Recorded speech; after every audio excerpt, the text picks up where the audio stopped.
네, 반갑습니다. 날씨가 계속 이렇게 무더위가 이어지는 가운데 습도까지 더해지니까 견디기가 참 힘든 날씨인 것 같습니다. 그래도 이렇게 시원한 곳에 몸을 이렇게 피하고 물을 마시고 또 먹고 또 잠을 자고 하면 또 몸이 회복되는 것처럼 우리 영혼도 마찬가지인 것 같습니다. 하나님의 사랑을 알고 그 주님의 품 안에 거할 때, 그리고 하나님의 말씀을 먹고 마실 때, 그 주님의 몸과 피를, 살과 피를 먹고 마실 때 우리의 영이 회복되고 살아날 줄로 믿습니다. 우리는 너무나도 연약하여서 정말 조금만 더워도, 조금만 추워도 견디기 힘든 우리 영도 조그만 소리에도 흔들릴 수밖에 없는, 내 마음의 감정에 조금만 두려움이 찾아와도 흔들릴 수밖에 없는 연약한 우리 가운데 사랑으로 찾아오신 그 예수님, 그 사랑을 오늘 저희들이 찬양하길 원합니다. 잠깐 기도하겠습니다. 하나님의 사랑을 알고 하나님의 사랑을 찬양하는 하나님의 자녀 삼아 주셔서 하나님 감사합니다. 그 사랑을 알기에 참 저희들이 이 자리에서 하나님을 찬양하길 원합니다. 우리가 하나님의 사랑을 많이 이야기하고 고백했지만 오늘 이 찬양 가운데 새롭게 부어주시는 그 하나님의 사랑의 넓이와 깊이 가운데, 그 주님의 임재 가운데 우리가 하나님을 높여 찬양하게 하여 주시옵소서. 그럴 때 우리의 영이 회복되고 솟게 되며 힘을 얻게 하여 주시기를 간절히 원하며 예수님 이름으로 기도합니다. 아멘. 예, 옆에 분에게 한번 인사해 보실까요? 하나님은 우리를 사랑하십니다. 하나님은 우리를 사랑하십니다. 하나님은 우리를 사랑하십니다. 또 자신에게 하나님은 나를 사랑하셔. 하나님은 나를 사랑하셔. 예, 그 주님 품 안에 거한 우리가 되기를 원합니다. 주 품에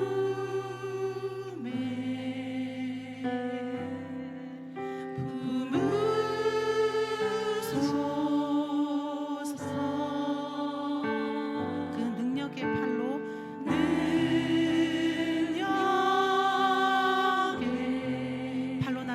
주소서. 발로 덮으소서. 거친 파도 날 향해 와도 주와 함께 날아오르리. 폭풍 가운데 나의 영혼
살아계신 하나님의 말씀에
우리를 사랑하시는 주님은 임마누엘 주님이시고요, 그분은 살아계시고 너무나 좋으신 그분이 나의 이름을 부르시며 다시 오실 것입니다.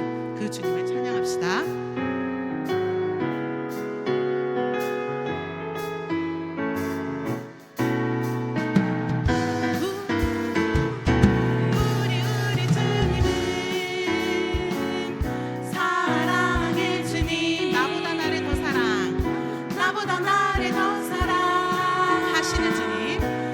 하시는 주님, 아멘. 우리 주님은 임마누엘의 주님, 우리와 함께 계시는 임마누엘의 주님. 그는 살아계신 분, 너무나 좋으신 분.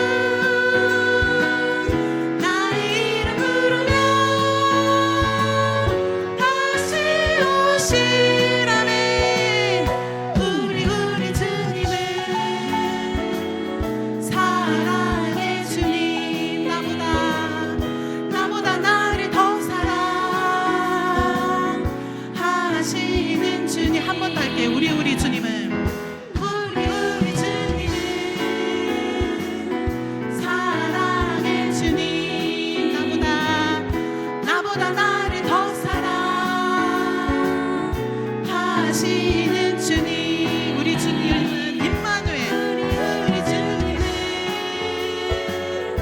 임마누엘의 주님, 우리와 함께 계시는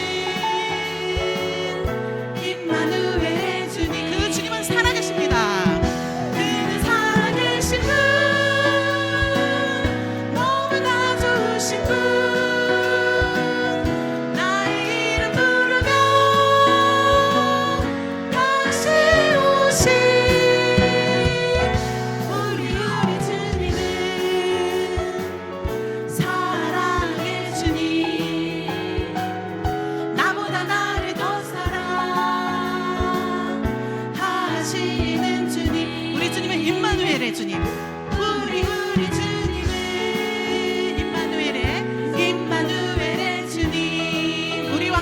계시는, 우리와 함께 계시는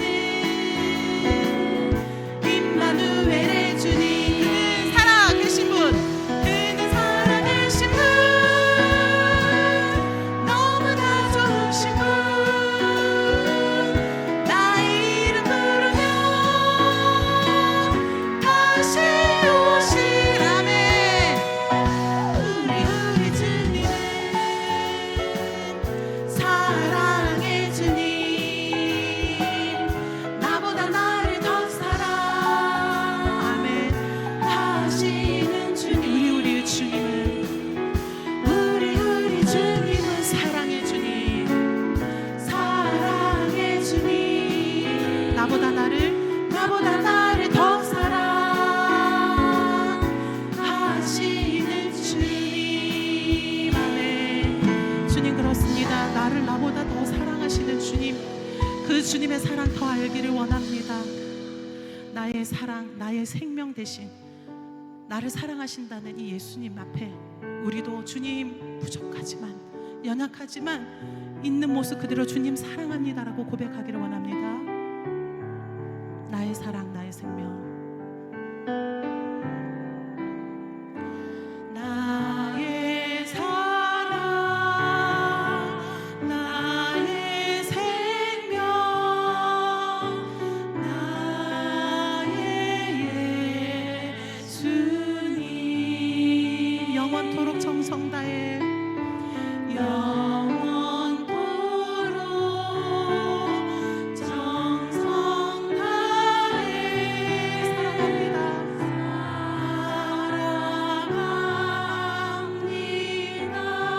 나의 힘 되신 여호와여,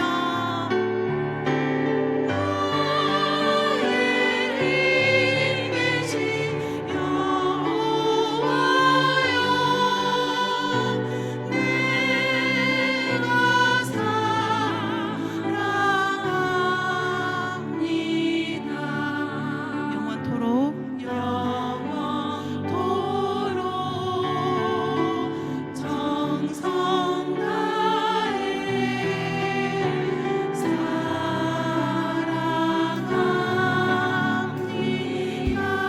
다시 한번 고백합니다. 나의 사랑, 나의 생명, 나의 사랑, 나의 생명, 나의 생명, 나의 예수님, 나의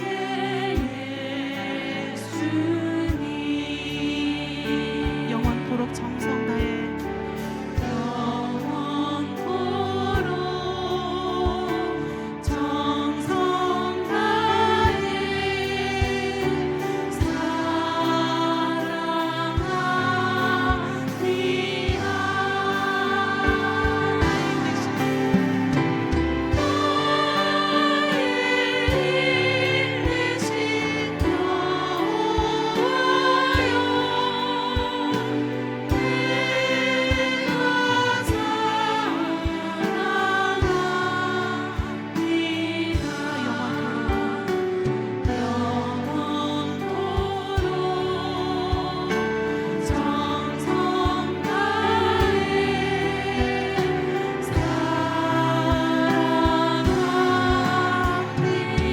영원토록 정성 다해,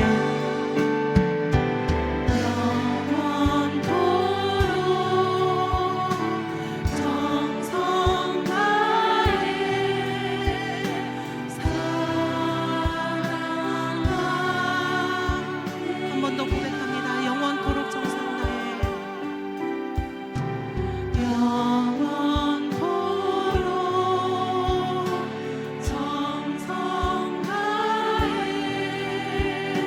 사랑합니다. 우리 이 시간 다 같이 기도하기를 원합니다.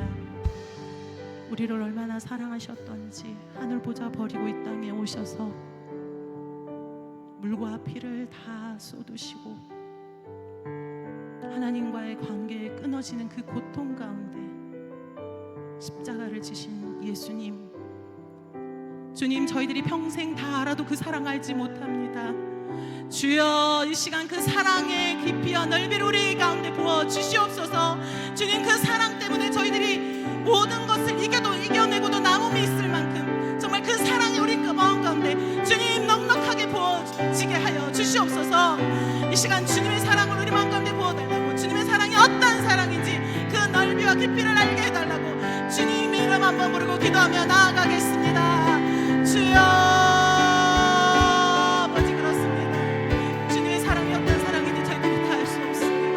아버지, 어리석고 미련한 우리 가운데, 아버지 인생 가운데, 이 땅 가운데 하늘 보내버리고 이 땅에 오신 예수님, 아버지 나를 얼마나 사랑하시는지 그 사랑도 알지 못하고 사는 우리를 주님 불쌍히 여기시고 아버지 주님의 사랑을 아버지 깨닫도록 날마다 기름 부어주시옵소서.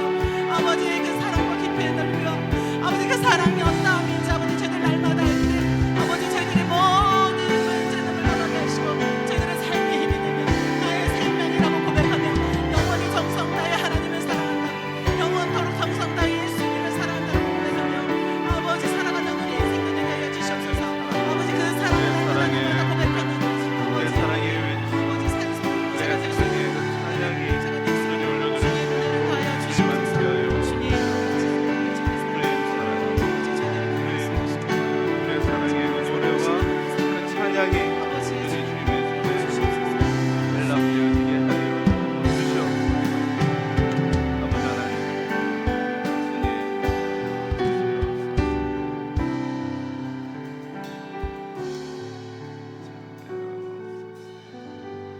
사랑과 은혜와 자비가 풍성하신 하나님 아버지, 이 시간 주님을 사랑하는 우리의 사랑의 이 고백이 우리 주님의 가장 기뻐하시는 진정한 예배인 줄로 믿습니다. 우리의 사랑을 고백하는 이 순간 주님 안에서 우리의 모든 무거운 짐들이 해결될 수 있는 은혜를 허락하여 주시옵소서.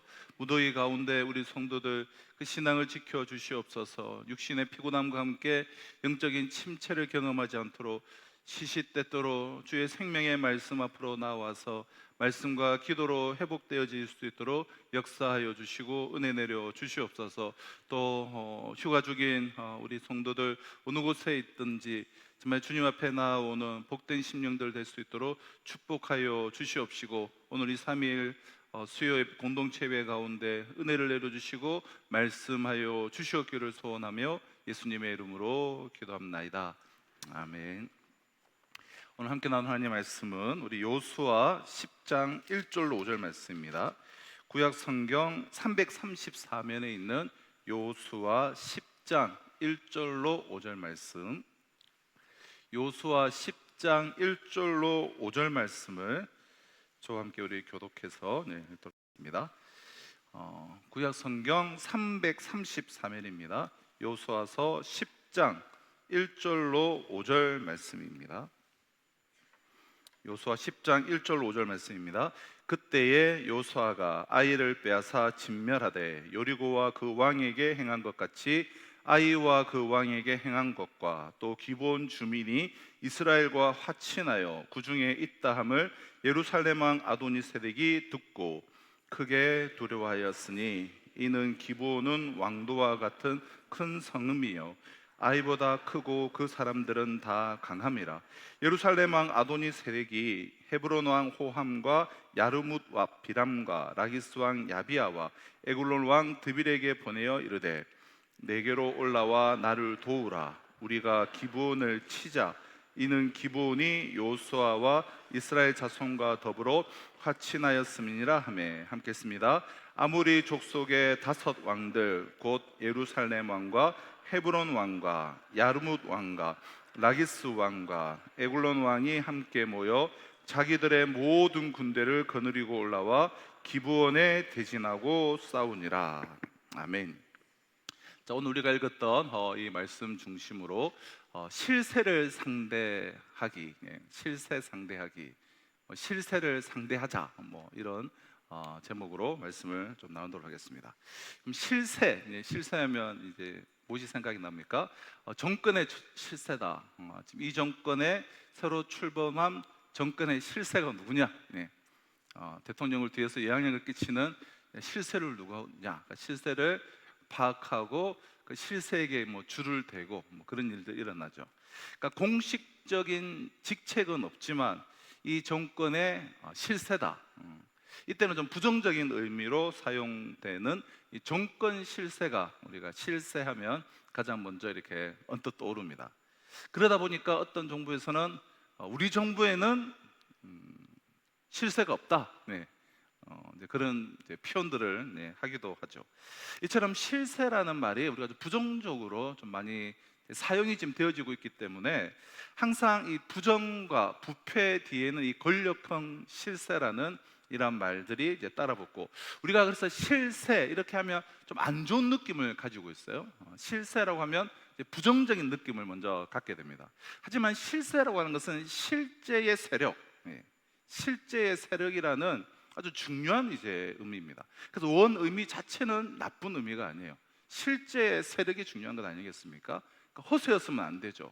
허상이면 안 되고, 실세는 그러니까 힘의 실제적인 근원, 힘의 실제적인 출처를 밝히는 것입니다. 그래서 실세를 상대하는 것은 이것은 나쁜 것이 아니에요. 그리고 여러분, 그래야 되지 않겠습니까? 허상과 허세와 내가 이렇게 상대를 하면 안 되죠. 항상 실세를 만나야 돼요. 단지 우리가 부정과 부패, 나의 어떤 사적인 욕심을 채우려고 우리가 실세를 상대하는 것이 문제지, 우리가 삶의 그 본질적인 의미에서 허상을 상대하면 안 되고 실세를 상대하는 것은, 이것은 죽느냐 사느냐 하는 문제를 가름짓고 판가름할 때가 있을 정도로 매우 중요한 것입니다. 그러니까 실제 세력, 실세를 상대해야지 우리가 허상과 허세를 상대해서는 안 된다라는 것이죠. 자, 오늘 본문 여호수아 10장은 이제 모세 사후에 여호수아가 지도자로 세워지고 이렇게 이제 전복 전쟁, 이제 뭐 모세를 통해서 이미 출애굽하여서 상당 부분 이제 가나안 입구까지 왔고요. 그리고 여호수아를 2세대 지도자가 되어서 실제적으로 이 약속의 땅, 이 가나안 땅을 정벌에 들어가지 않습니까? 그래서 벌써 이제 여리고성, 강력한 여리고성을 무너뜨리고, 그리고 아이성도 이미 다 무찌른 그런 상태입니다. 자, 이제 그 소문을 이제 듣고 이 기브온 사람들이 두 손 들고 와서 이스라엘과 화친을 이제 맺게 됩니다. 당신들의 종으로 우리가 이제 살아도 좋으니까 우리와 이제 화친을 맺어달라, 막 살려 달라고 싹싹 빌면서 읍설을 해서 화친을 요청하게 되고, 그래서 이 이스라엘 자손, 여호수아가 이끌고 있는 이스라엘 자손들과 화친을 맺게 돼요. 그래서 화친을 맺게 되었는데, 근데 예루살렘 왕 이 아도니 세덱도 이 소식을 이제 듣게 돼요. 기브온이 예루살렘보다 훨씬 더 큰 민족이에요. 힘도 훨씬 더 강하고. 근데 예루살렘 왕이, 아니 우리보다 힘이 더 센 기브온이 이스라엘에게 숙이고 들어와서 화친을 맺었다라는 거예요. 그 소식을 들어요. 그래서 아도니 세덱도, 여러분 이스라엘 사람들이 요단강을 건너서 지금 아이성을 무너뜨려, 여리고성을 무너뜨리고 또 아이성을 무너뜨렸다는 소식을 똑같이 다 듣습니다. 그리고 기브온이 게다가 두 손을 들고 이스라엘에게 가서 이 화친을 이끌어낸 이 기브온에 대한 소식도 이렇게 듣게 되는 것이죠. 우리 1절 2절을 한번 보실까요? 자, 그때라는 것이 제가 지금 설명드린 내용이죠. 그때에 여호수아가 아이를 빼앗아 진멸하되 여리고와 그 왕에게 행한 것 같이 아이와 그 왕에게 행한 것과 또 기브온 주민이 이스라엘과 화친하여 그 중에 있다 함을 예루살렘 왕 아도니 세덱이 듣고, 자 2절 어떻게 했죠? 크게 두려워하였으니 이는 기브온은 왕도와 같은 큰 섬이요, 그러니까 자기 예루살렘보다 훨씬 더 큰 성이라는 거예요. 큰 성이며 아이보다도 크고 그 사람들은 다 강함이라. 그러니까 기브온이 그냥 작은 나라가 아니에요. 그러니까 민족 단위죠. 그러니까 족장 개념이긴 한데, 아무튼 기브온이 아이보다도 큰 성이라는 거예요. 그리고 힘도 있고 강한 사람들인데 이 사람들은 그냥 화친을 맺어버렸다는 거예요. 그러니까 이스라엘에게 막 싹싹 빌어서 힘없고 약한 민족이라고 우리가 생각하기 쉬운데 그게 아니에요. 기브온은 성이 크고 군사력이 강한 굉장히 힘이 있는 그런 민족이었습니다. 자, 그런 기브온이 이 두 손을 들고 가서 이스라엘과 이 화친을 했다는 소리를 들으니까 예루살렘 왕 아도니세덱이 가슴이 그냥 철렁 내려앉는 거예요. 뭐 이런 것 아닌가 싶어요. 이번 우리가 관세 협정이 이제 전 세계적으로 있지 않습니까? 우리보다 훨씬 경제력이 아직까지 우선이고 힘이 있는 일본이 그냥 싹싹 빌고 그냥 관세 협정을 맺는 거예요. 뭐 예를 들어서 중국도 우리보다 훨씬 경제 규모도 없고 힘이 있는 중국도 그냥 싹싹 빌고 미국과의 관세 협정을 맺고 화친을 그냥 맺는 거예요. 그것을 딱 보고 그들이 연합해서 우리에게 압력을 가온다? 그럼 어떻겠습니까? 네. 그냥 마음이 가슴이 그냥 철렁 내렸지 않겠습니까? 뭐 대충 뭐 그런 비슷한 느낌으로 볼 수 있어요. 그러니까 바로 인근의 나라가 자기보다 훨씬 힘이 있는 인근의 나라가 지금 이 가나안 땅 전체를 점령해 들어오고 있는 이 이스라엘 민족과 연합을 한다면 뭐 가슴이 철렁 내려앉게 되어 있겠죠. 뭐 그거와 비슷한 거야. 그러니까 똑같은 이제 심리라는 거야. 그래서 자신도 이제 연합군을 이제 형성하게 돼요. 우리 3절, 4절, 5절이 자신도 연합군을 형성하는 그런 내용인데요. 예루살렘 왕 아도니세덱이 헤브론 왕 호함과 야르뭇 왕 비람과 라기스 왕 야비야와 에글론 왕 드빌에게 보내어 이르되 내게로 올라와 나를 도우라. 우리가 기브온을 치자. 이는 기브온이 요수아와 이스라엘 자손과 더불어 화친하였음니라 하매. 5절 아무리 족속의 5 왕들 곧 예루살렘 왕과 헤브론 왕과 야르뭇 왕과 라기스 왕과 에글론 왕이 함께 모여 자기들의 모든 군대를 거느리고 올라와 기브온에 대진하고 싸우니라. 그러니까 주변에 아모리 족속들로 이루어진 이 5나라의 이 연합군을 형성해서 이스라엘과 화친을 한 기브온을 이제 쳐들어가는 그러한 장면입니다. 자, 이스라엘에게 2손을 들고 화친을 청한 기브온과 이 아모리 5왕의 이 태도, 그러니까 이 아모리 5왕의 이 태도와 이 기브온의 이 태도, 이 태도를 우리가 한번 이제 비교를 해보면서 신앙이 무엇인가, 신앙이라는 것이 무엇인가, 신앙의 어떤 본질적인 한 가지 측면을 좀 오늘 시간 잠시 생각해 보려고 하는데요. 자, 기브온하고 지금 예루살렘 왕 아도니세덱과 나머지 아모리의 4왕, 그래서 총 5나라죠. 이들 연합국 5국과 이 기브온의 차이가 있다면 여기 어디에 있을까요? 어떤 차이가 있을까요? 지금 다가오고 있는 가나안 땅 전체를 점령하려고 다가오고 있는 이스라엘을 바라보는 시각에서 차이가 나는 거예요. 이스라엘을 바라보는 시각.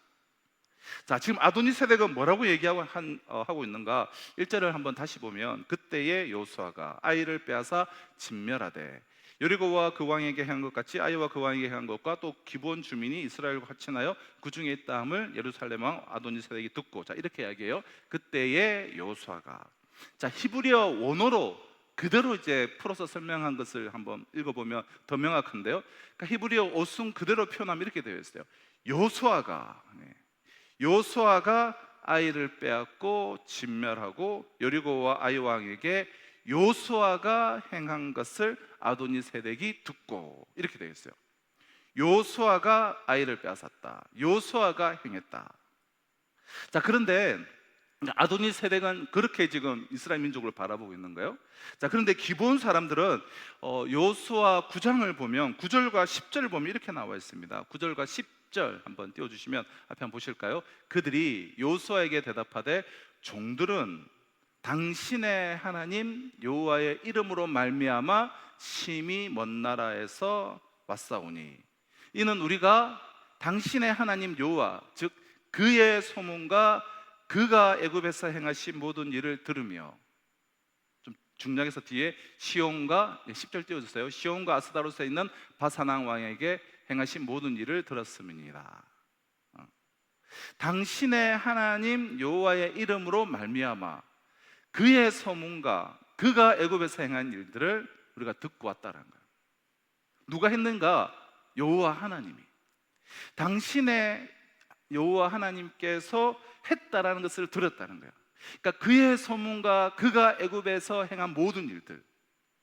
그럼 기브온과 이 예루살렘 왕, 이 아도니세덱, 그리고 이 4명의 아모리 왕, 이 사람들이 별로 차이가 날 게 없어요. 차이가 있다면 오히려 기브온이 훨씬 더 예루살렘 왕 아도니세덱보다 그 아모리 족속의 4왕들보다 더 강하고 기브온이 이 중에 가장 군사력이 셉니다. 기브온이 더 강한 것 외에는 이 다섯 나라 왕들과 차이 날 것이 없어요.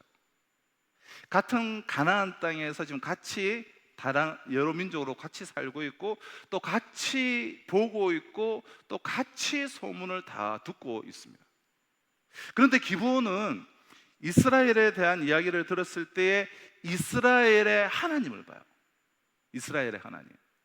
반면에 이 아도니세덱과 이 아모리의 이 네 왕은 여호수아를 봐요. 여호수아. 이게 큰 차이라는 거예요. 큰 차이. 자, 이것이 여러분 근데 어떤 차이를 만들어냅니까? 제가 왜 큰 차이라고 하냐면, 어떤 차이를 만들어내는가? 결국 이스라엘 배후에 있는 하나님을 본 기브온은 살게 돼요.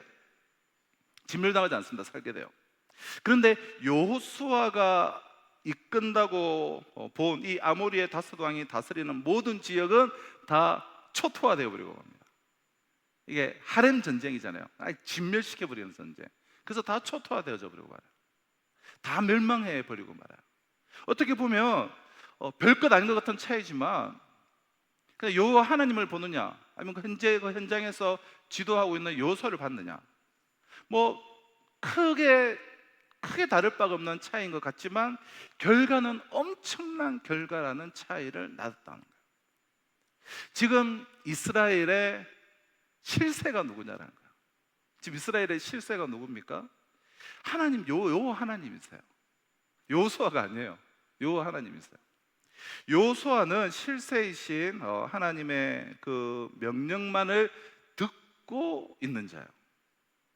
근데 이 아모리 다섯 왕이 이 실세를 파악하지 못한 거예요. 그러니 죽어요. 죽게 됩니다. 실세를 상대해야 되는데 실세를 상대하지 못하니까 죽은 거예요. 그럼 실세를 이제 파악하지 못하고 실세를 상대하지 못하니 어떻게 됩니까? 잘못된 작전을 세우게 되겠죠. 잘못된 작전을 세우고, 그러니 전략이 틀렸고 전술이 다 틀렸습니다. 그리고 실세를 모르고 나를 생각하니까 때로는 좀 해볼 만하다, 자신을 이제 가대평가하게 되고, 혹은 가소평가하며 실패를 하게 되는 것이죠. 기브온은 정확하게 실세를 파악을 합니다. 여호수아가 아니다. 여호수아 위에 계시는, 이스라엘 위에 계시는 하나님께서 실세다, 딱 파악을 하는 거예요. 그러니까 살게 되는 거예요. 9장에 보면 이 기브온이 어떻게 이스라엘과 하친을 맺는가가 좀 자세하게 소개되어 있죠. 한 걸음에 달려가서 무슨 수를 써서라도 하친을 맺어요. 그러니 살게 되는 것이죠. 그리고 실세를 상대하고 실세를 파악하지 못한 이 아모리의 다섯 왕은 아주 이제 멸절을 당하게 됩니다. 근데 여러분, 이것이 바로 신앙생활이에요. 신앙생활의 한 모습이, 본질적인 신앙생활 모습이 담겨져 있죠. 신앙생활은 우리의 삶 속에서, 우리의 그 삶의 현장에서 좀 실세를 파악하는 거예요. 실세를 파악하고, 그리고 실세를 상대하면 살고, 실세를 상대하지 못하면 죽게 돼요. 그것은 정해져 있는 것입니다. 자, 좀 더 구체적으로 우리의 삶 속에 우리가 한번 마지막으로 적용을 해보면, 우리 삶 속에 이제 적용을 하기 전에 먼저 성경의 예를 먼저 이제 적용을 하고, 성경의 예를 적용하고 그 우리의 삶으로 한번 적용을 해보시죠. 우리가 성경의 예를 적용하면 이제 이런 것이에요. 요셉이 형들에게 이제 팔리게 되지 않습니까? 창세기 한 40장 이후로 쭉 기록이 되죠. 이런 상황에서 어떻게 누구를 상대해야 됩니까? 나중에 이제 창세기가 이제 끝나갈 때에 형들과 이 제외하는 장면에서 요셉이 우리가 쭉 고백하는 것을 보면 잘 알게 되는데요. 창세기 45장 4절 이하를 쭉 보면 요셉이 이런 말들을 하게 돼요. 형들이 나를 팔았으므로 내가 당신들을 죽일까 봐 두려워하지 마세요. 형들은 지금 애굽의 총리가 되어 있죠. 뭐나 혹시나 한마디면 다 죽는 거잖아요. 그냥 두려워가지고 벌벌 떨고 있을 때 그 말을 하잖아요. 형들이 나를 팔았으므로 내가 당신들을 죽일까 봐 두려워하지 마세요. 당신들이 나를 판 것이 아니라 하나님이 나를 이 모든 기근으로부터 우리 모든 민족을 살리기 위해서 앞서서 하나님께서 나를 보내신 것이지, 당신들이 나를 판 것이 아닙니다. 하나님이 나를 보내신 것입니다. 이렇게 말해요. 다시 말하면, 아니, 형들, 당신들이 어떻게 나를 파냐 이거예요. 형들이 나를 팔았다고 해서 내가 팔아지냐 이거예요. 하나님께서 나를 보내시려고 하는 계획을 형들이 파는 행동으로 이루신 것일 뿐이지, 당신들이 어떻게 나를 파냐라는 거예요. 당신들이 하는 그 행동을 통하여서 하나님께서 나를 통한 하나님의 계획을 이루신 것이다. 형들이 지금 뭐 벌벌 떨고 있습니다. 요셉은 대제국 애굽의 총리가 되었고, 자신들은 이제 그러니까 곡식을 좀 얻으러 온 거지 신세니까 거기에 또 과거에 그런 제약이 있으니까 막 벌벌 떨고 있는 거예요. 거기다 대고 요셉이 하는 말에 좀 내용을 좀 더 우리가 풀어서 설명하면 이제 이런 것이에요. 형님들 착각하지 마세요. 형님들이 뭐가 그렇게 대단하십니까? 나를 애굽에 팔아 넘길 수 있을 정도로 대단한가? 그건 착각입니다. 어떻게 보면 그건 교만한 거예요. 도대체 형님들이 무슨 힘으로 나를 팝니까? 하나님이 나를 팔도록, 나를 애굽으로 보내셔서 만민의 생명을 구원하시게 하시기 위하여 섭리를, 하나님의 그 섭리를 운행해 가시는 과정 중에 형님들이 나를 파는 일로 우리 눈에는 그렇게 나타난 것이지, 뭔 착각을 해도 그렇게 심하게 하십니까? 이런 말을, 그러니까 형들이 벙찌는 것이죠. 자기들이 크게 잘못한 줄 알았는데, 요셉 자신들이 너무나 질투가 나서 팔아넘긴 동생의 이 말은, 당신들은 나에게 잘못할 만한 능력, 그런 실세가 없다, 나의 인생을 좌우할 수 있는 힘이 없는 사람들이다, 이렇게 얘기를 해버리는 것이죠. 가룟 유다가 예수님을 팔아요. 가룟 유다가. 그럼 가룟 유다가 예수님을 뭐 팔 힘이 있어서입니까? 아니에요. 빌라도가 예수님을 재판을 합니다. 그리고 사형에 넘겨주게 됩니다. 그러면 빌라도가 진짜 여러분 예수님을 사형 판결에 넘겨줄 정도로, 그래서 십자가는 빌라도에 의해서 일어난 일로 진짜 세력이 있다고 보십니까? 아니잖아요. 그러니까 빌라도가, 예수님께서 십자가의 판결을 앞두고도 빌라도에게 굽신굽신하지 않고 하실 말씀을 다 하니까, 내가 너를 죽일 건세도 있고 살릴 건세도 있는 것을 알지 못하냐, 이런 말 하죠. 그때 예수님 뭐라고 하시죠? 너가 나를 죽일 수도 있고 살릴 수도 있는 그 권한은 실세이신 하나님으로부터 온 것이다. 그러니 내가 실세를 상대하고 있는 것이 지금 널 상대하고 있는 것이 아니다 라고 그 재판석 중에서 예수님께서 말씀을 하시죠. 이게 이제 믿음이라는 거예요. 믿음. 사랑하는 성도 여러분, 우리의 삶에서 이 실세를 우리가 상대해야 한다는 거예요. 예를 들어서 이렇게 사기를 당했다. 그러면 도대체 나를 사기를 친 그 사기꾼이 무슨 세력이 있다고 나에게 피해를 주겠습니까?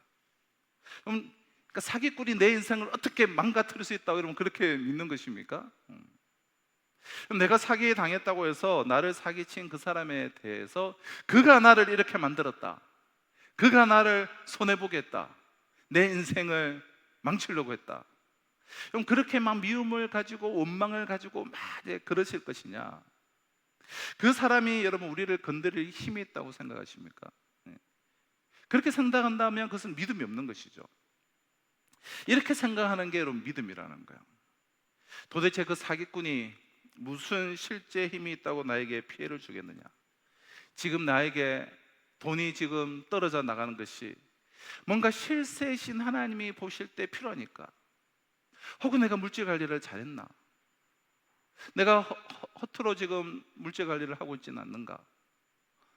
실세이신 하나님이 왜 나에게 이런 일을 허락하셨을까? 실세이신 하나님이 보실 때 필요하니까. 요셉이 형들이 판 것을 이해하듯이 우리도 그렇게 이해를 하면서 필요하니까 실세이신 하나님께서 사기꾼을 통해서 나에게 돈을 떨어져 나가게 하신 것이구나, 그렇게 생각하고 마음 중심으로 고백을 하면서 나를 좀 돌아보는 것이죠. 그러면 사는 거예요. 반드시 그러면 살게 되어 있습니다. 근데 그놈이 나를 이렇게 만들었다. 억울해하고 막 원통해한다면 그 사람이 실세라고 생각하는 거 아니겠습니까? 그러면 어떤 형태로든 내가 죽게 되는 것이죠. 뭐 내가 더 큰 고통을 겪고 그 일에 사로잡혀서 상처에 허덕이게 된다는 거예요. 만약 우리가 뭐 경제적으로 이제 피해를 본 일을 이렇게 실세이신 하나님을 내가 찾아내고 나에게 피해를 준 사람들을 마치 예루살렘 왕 이 아도니 세덱이 요수아와 싸우려고 생각한 것처럼, 그러면 그렇게 하지 말고 기브온이 이 이스라엘 위에 하나님을 본 것처럼 나를 사기친 자들 위에 계시는, 그들을 통제하시고 그들을 다스리시는 하나님을 보면서 기브온 입장에 서는 것이에요. 나의 적들 아니에요.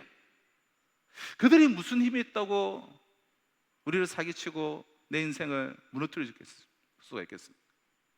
나에게 사기친 자 위에 실제로 하나님이 계시면서 이런 일을 허락을 하셨다라고 우리가 믿으신다면, 때가 되고 하나님이 원하시는 어떠한 타이밍이 되면 잃어버린 돈, 상실하게 된 돈, 뭐 경제적인 손실, 이 일을 통해서 실세신 하나님을 만나고 그 뜻을 파악하고 그 뜻을 내가 수납하게 된다면 뭐 몇 배도 하나님께서 갚아주시지 않겠습니까?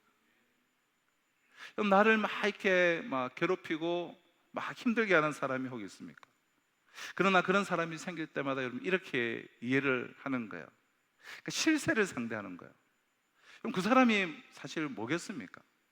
그 사람이 들으면 뭐 자존심 상할 수는 있겠지만 사실 그 사람은 아무것도 아니에요. 정말 아무것도 아닌 것이죠. 나를 괴롭히는 이 사람 위에 실제로 하나님께서 계시는데, 이 일은 하나님의 계획 가운데에 일어난 일임을 고백하고, 그래서 나는 어떻게 해서든지 이 일을 통한 하나님의 뜻이 무엇일까를 구하고 그리고 깨닫고 그렇게 우리가 나아가게 된다면, 때가 되면 하나님이 계획하신 그것을 행하셔서 다 갚아주실 뿐만더러 하나님의 뜻을 명확하게 드러내게 되실 거예요. 그럼 그 사람은 자신에게는 아무 열매도 없는 뭐 시기와 또 질투와 또 모략을 행하지만, 그럼 가룟 유다, 예수님을 팔아서 뭐 돈 은 30년 돈 버니 뭐 좋았습니까? 빌라도 그러한 결정을 자기가 해서 권력을 막 그렇게 써서 자신은 뭐가 좋았습니까? 요셉의 형들 정말 고생하며 굶다가 양식이나 그렇게 구걸하러 다니지 않았습니까? 그럼 그들은 그러라고 하세요. 어떻게 보면 안 된 사람들이에요. 그러나 나는 이 일을 통해서 그 사람들하고 상대하는 것이 아니라 하나님을 상대하고 하나님의 뜻을 무엇일까 구하고 깨닫고 나아간다라고 한다면, 때가 되면 하나님께서 하나님의 뜻을 다 행하셔서 갚아주실 뿐더러 하나님의 뜻을 드러내시게 될 거다. 그럼 이제 저도 이제 예전에 우리 부교육자로 성록에서 이제 목회를 할 때 그러니까 제가 이제 1년 차를 이제 마쳤어요. 1년 차를 마치고 이제 담임 목사님이 저를 일단 부르시더니 이제 수영로교회 이제 그러니까 1만 사랑방 운동본부 뭐 이런 팀이 있어요. 아주 중요한 거죠. 그러니까 교구 전체, 그 교회 사랑방 전체를 한 사랑방이 한 5,000개가 되고 교구가 한 29개 교구에 뭐 목사님, 전도사님 하면 그러니까 뭐 교육자들만 해도 수가 한 60명이 되죠. 근데 그 사랑방 전체를 총괄하는 그런 사역이에요. 그래서 뭐 이제 보통 한 5년, 6년 차, 한 7년, 8년 아주 고참들이 이제 하는 거죠. 근데 1년 차를 마치고 제가 딱 가는데 저에게 그 일을 맡기신 거예요. 그러니까 제가 좀 그러니까 스타일이 뭔가 좀 이렇게 하여튼 뭐 이렇게 뭐라고 할까 좀 자유롭게 하여튼 기존에 뭔가 이제 틀에 박힌 것을 한번 바꾸고 싶었던 것 같아요. 지금 생각해 보니까 그러니까 기존에 아주 전통적인 것에서 딱 굳어진 그 분위기를 한번 바꾸기를 원하셔서 그렇게 저에게 그 일을 맡기신 거예요. 맡기니까 이게 갑자기 뭐 1년 차가 갑자기 이렇게 그 사역을 총괄을 맡게 되니까 위에 선배들이 어떻게 했어요? 그러니까 이게 그 협조를 안 하는 거죠. 일이 잘 안 돌아가는 거예요. 그리고 아무래도 이제 시기 질투도 있고 뭐 그런 일들을 이제 있으면서 그래서 이제 어떤 사역을 진행할 때에 다 선배들이고 다 고참들이니까 이게 불과 1년 차였는데 이렇게 뭐 총괄을 하면서 이렇게 하니까 안 따라주는 거예요. 하여튼 뭐 이렇게 해서 제가 잘 안 됐어요. 그래서 이렇게 뭐 이런저런 어려움들도 있고, 아무튼 이제 막 그러면서 그 다음 해에 보통 이제가 그냥 바뀌어지게 됐어요. 그러면서 이제 뭐 그런 1년을 하면서 사실 되게 마음적으로 힘들었어요. 왜 목사님은 나에게 일을 맡겨가지고 사람들하고 관계도 힘들게 만들고 그래서 힘들게 했을까?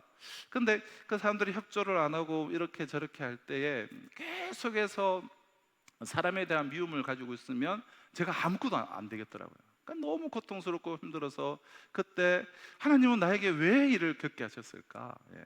하나님은 나에게 어떤 이유로 이런 일을 겪게 하셨을까? 그런 것들을 계속해서 묵상을 하면서 제가 조금 이렇게 성장하는 그런 기회가 된 일이 있었는데요. 그러니까 여러분, 어떤 일들을 우리가 뭐 아주 나를 힘들게 하는 사람이 있다거나 어떤 어려움들이 막 있을 때에 그럼 그들을 원망하는 것이 아니라 끊임없이 나의 모습을 돌아보는 거예요. 하나님이 왜 이런 일을 허락하셨지? 내가 왜 이런 일을 겪도록 하나님께서 역사하실까? 하나님이 왜 이를 허락하셨을까? 왜 이런 일이 주어졌을까? 실세를 상대하는 것이죠. 그럼 기본이 잘 본 것이죠. 자, 라합도 마찬가지 아닙니까? 기생 라합. 자기 나라를 팔아먹는 행동을 하는 것 같지만 그 이유가 무엇입니까? 사실은 자기의 나라를, 민족을 팔아먹은 것이 아니라 이스라엘을 위해서 일하시는 그 실세를 보는 거예요. 그 하나님께 자신은 순종을 한 것이죠. 이 역사 위에서 이 세상을 다스리고 주관하시는 실세를 보는 겁니다. 자, 우리가 이제 막 자녀들을 키우고 또 남편과 아내가 서로 돕고 우리가 가정을 이렇게 이루어 나갑니다. 우리 가정의 이 실세가 누구입니까? 실세. 우리 자녀들을 양육함에 있어서 실세가 대한민국의 교육 제도입니까? 인류 대학인가? 내 인생의 행복을 좌지우지하는 실세가 명문대 졸업장인가? 좋은 직장인가? 직장 다니는 분들은 내 삶을 이렇게 실제로 결정짓는 이들이 직장 상사냐, 사장이냐, 아니라는 거야. 그게 아니라 하나님이세요. 하나님. 우리 주님께서도 이 인류를 위하여 십자가를 지셨지만 그분이 상대하신 것이 무엇입니까? 우리 주님께서 상대하신 것. 자, 마지막에 다 겟세마네에서 기도하실 때를 보면 아버지의 뜻대로 하시옵소서. 아버지의 뜻대로 하시옵소서. 아니, 지금 여러분, 이데올로기를 위해서도, 사상을 위해서도 사람들이 어떻게 합니까? 목숨을 버려요. 거짓 종교의 맹신자들도 그들의 거짓 교리를 위해서도 목숨을 버려요. 그럼 인류를 위해서 목숨을 버리는 것이 뭐가 두렵다고 그렇게 벌벌 떠셨을까요? 막 피가 땀에서 나올 정도로 거짓 종교의 그런 사람들도 자신들의 교주를 위해서 목숨을 막 버리기를 주저하지 않는데 인류를 위해서 목숨을 버리는 것이 뭐가 두렵다고 그렇게 벌벌 떠셨나라는 거예요.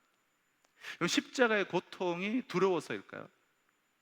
물론 완전한 인간이셔서 우리와 똑같이 그 고통을 느끼시기에 십자가의 고통도 있겠지만 그것은 본질이 아니죠.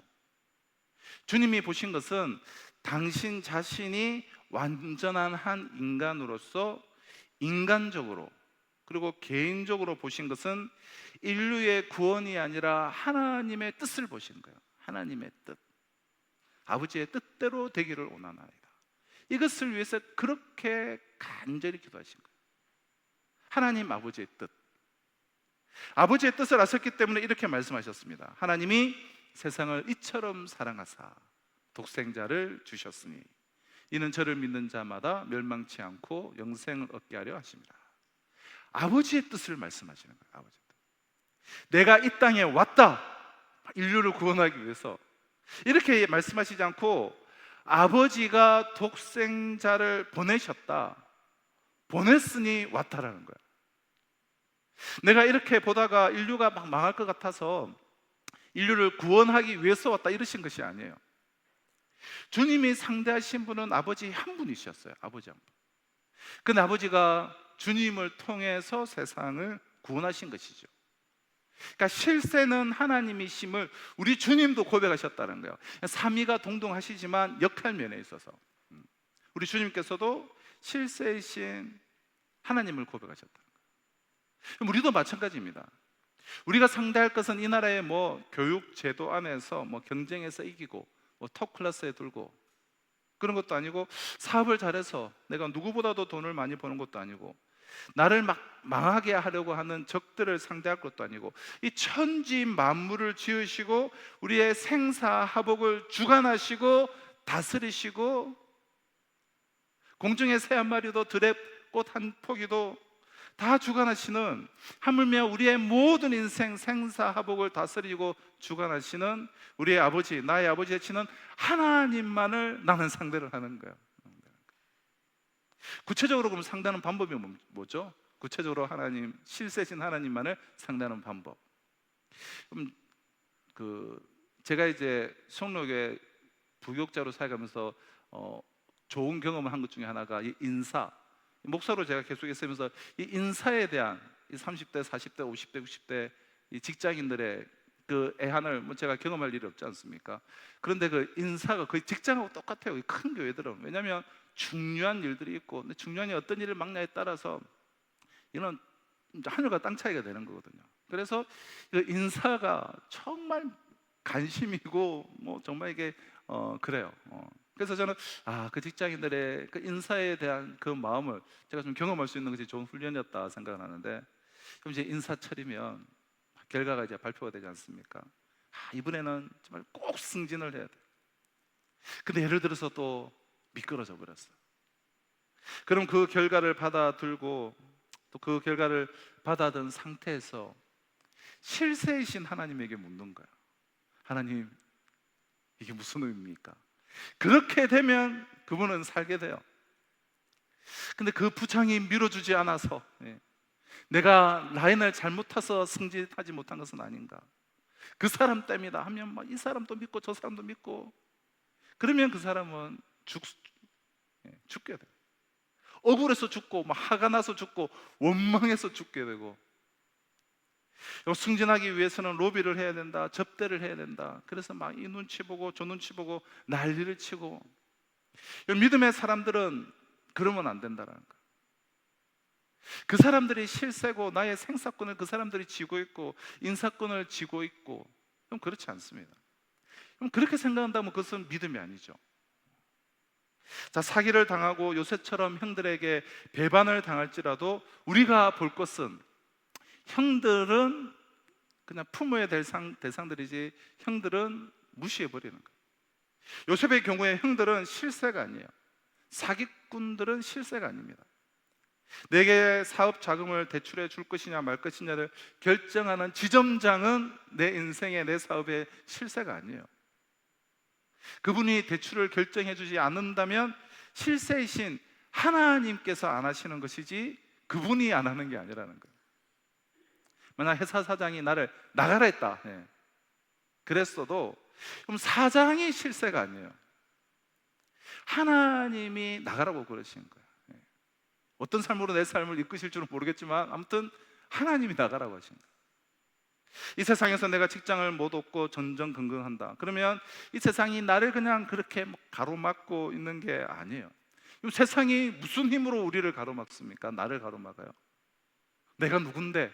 우리가 하나님의 아들들인데. 그럼 누가 우리를 막아요? 감히. 하나님이 지금 직장을 안 주시는 것이고, 하나님 아버지가 안 주실 때는 그만한 이유가 있으신 것이죠. 근데 중요한 것은 그 이유를 빨리 찾아내야 돼요.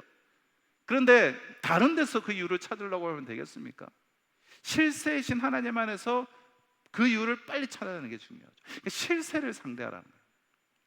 자꾸 직장을 여기서 찾아볼까 저기서 찾아볼까, 이 사람한테 부탁해볼까 저 사람한테 한번 도움을 한번 구해볼까, 누가 좀 그렇게 나를 좀 안 살려줄까, 그러지 말고 직장을 지금 안 주시는 실세이신 하나님 앞에서, 하나님 왜 그러십니까? 하나님의 뜻은 어디에 있습니까? 내게 지금 직장을 안 주시는 이유는 무엇입니까? 실세이신 하나님과만 상대하라는 거예요. 다윗처럼 그래서 수시로 두 손 번쩍 들고 나가서 싹싹 빌든지, 그게 시편의 참회 시들이지 않습니까? 어떤 일을 겪었을 때 실세신 하나님 앞에 가서 그냥 싹싹 빌잖아요. 그 수많은 참회 시들 뭐 그렇게 하든지, 야곱처럼 응답받을 때까지 꽉 붙잡고 한번 뭐 승부를 보든지, 작전 기도를 하든지, 금식 기도를 하든지, 그러면 반드시 기브온이 살았던 것처럼 살게 돼요. 기브온 9장 한번 읽어보세요. 정말 비굴할 정도로 싹싹 빌어요. 자기도 나름대로 게임 힘이 있는데도. 그럼 실세 상대하기, 실세를 상대하시는 삶이 되시기를 바랍니다. 실세 아닌 것들이 자꾸 내 눈에 들어오고 귀에 들릴 때 주님의 십자가에서 내가 죽었음을 고백하면 허세들의 붙잡히지 않는 일들이 가능해지고 실세이신 하나님이 보이게 될 거예요. 그러므로 세상 모든 것들은 여러분 다 허세예요. 그 허세를 내가 십자가의 죽음을 통하여 다 물리치고 아도니 세덱처럼 요사를 막 붙잡고 상대하지 말고, 요수와 생각하면 내가 붙잡고 해볼 만하죠. 그러지 말고 기드온처럼 하나님을 상대하며 사는 삶. 내 마음이 슬픔에서 살아나서 기쁨으로, 걱정에서 살아나서 감사로, 불평불만에서 살아나 기쁨과 감사로 나아가는 그러한 삶이 되시기를 주님의 이름으로 축원합니다. 자, 우리 주신 약속의 말씀을 가슴에 우리 새기면서 우리 찬양 함께 찬양하며 나가겠습니다. 우리 충만 찬양 함께 찬양하며 나가겠습니다.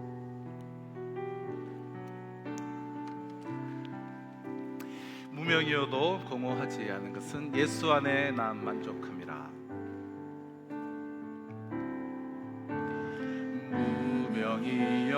무명이어도 공허하지 않은 것은 예수 안에 난 만족함이라. 가난하여도 부족하지 않은 것은 예수 안에 오직 나는 부요함이라. 고난 중에도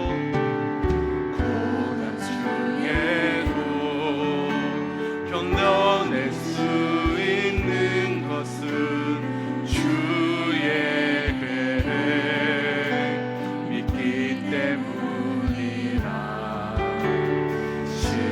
실패하여도 일어설 수 있는 것은 예수 안에 오직 나는 승리함이라. 난 예수로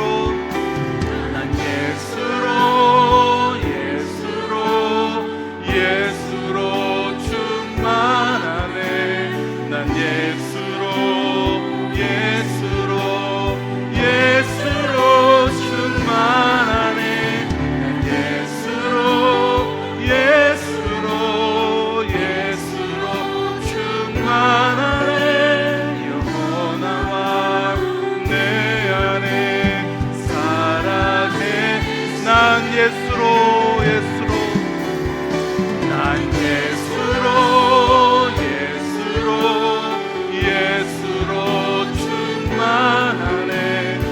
예수로 충만하네. 난 예수로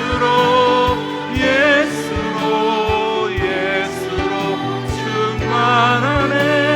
영원한 왕 내 안에 살아. 한 번 더 고백하실까요? 난 예수로 충만하네. 난 예수로 충만하네. 난 예수로 충만하네. 난 예수로 충만하네.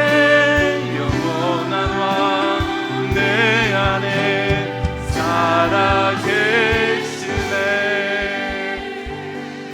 사랑하는 성도 여러분, 결국 내 삶의 모든 문제는 그 실세신 하나님 앞에서 내가 그 하나님 앞에서 내가 승부를 볼 때에 결국 모든 문제가 해결이 될 것입니다. 실제의 그 세력이, 실제의 힘이 그 사람이 아닌데, 그 일이 아닌데, 거기에 함몰되어서 싸워서 그 함몰된 상태로 그것도 문제는 해결될 수 없습니다. 결국은 죽게 될 뿐입니다. 그러나 그 모든 일 위에 그 배후에 계시는 그 하나님을 통해서 나에게 왜 이 고난이 주어졌는지, 그 사람 때문이 아니라 하나님이 이 사람을 통해서 나를 어떻게 다듬어 가시기를 원하시는지, 그 실세신 하나님의 뜻을 발견해야 되는 것이죠. 이 일을 통하여서 하나님이 나를 향한 계획하심은 무엇인가, 그 실세신 하나님을 통하여서 하나님의 뜻을 발견해야 되는 것이죠. 이 시간 우리가 기도하며 나아갈 때, 주님, 내 삶의 모든 상황들, 문제들, 어려움들 실세신 하나님 앞에서 해결되어지게 하여 주시옵소서. 말씀하여 주시옵소서. 우리 주신 말씀을 붙잡고 우리 주만 부르시고 함께 우리 기도하며 나아가도록 하겠습니다. 주여, 아버지 하나님, 실세신 하나님을 바라보기를 소망합니다. 주님을 바라보기를 소망합니다. 아버지, 문제 때문에 나의 어떤 부분을 빚으시고, 나의 어떤 부분을 다듬으시고, 나의 어떤 부분을 역사하시러 가십니다. 주님,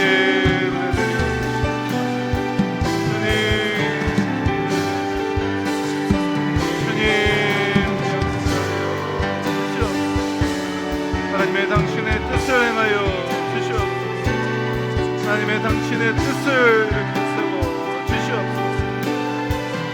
아버지, 나에게 아버지 하나님 주어진 모든 일들 주님 안에서 해주시옵소서. 아버지, 주시옵소서. 아버지,